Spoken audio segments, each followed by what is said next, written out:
Gandang araw! Umpisahan ko na pala mag-post nung bakasyon ko at baka matambak na naman to sa storage ko dito sa phone.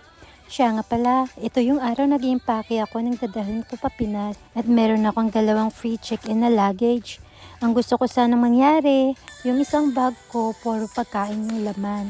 Tapos yung isang bag ko puro mga gamit, mga damit, mga bag, mga ganun sanang lalagay ko. Kaso ang hirap niyang pilitin na isang bag lang talaga. Kaya panayang-tanggal ko sa bag kasi gusto ko talaga siyang pagkasyahin. Yung ibang chocolate, pinagtatanggal ko na sa packaging nila para magkasya lang. Tapos, nagkamalas-malas pa ako kasi nagbalak ako magdala ng creamer. Hindi ko kasi naisip na manipis pala yung packaging ng creamer. Buti sana kung hindi ko siya tinanggal sa box niya mismo. Pero ayun, lesson learned na lang talaga siya sa akin. So far naman, this time, hindi ako nakabayad ng extra luggage. Compare nung last kong uwi ng 2023, nakabayad ako ng isang luggage kaya this time talaga, inayos ko na yung bagahe ko.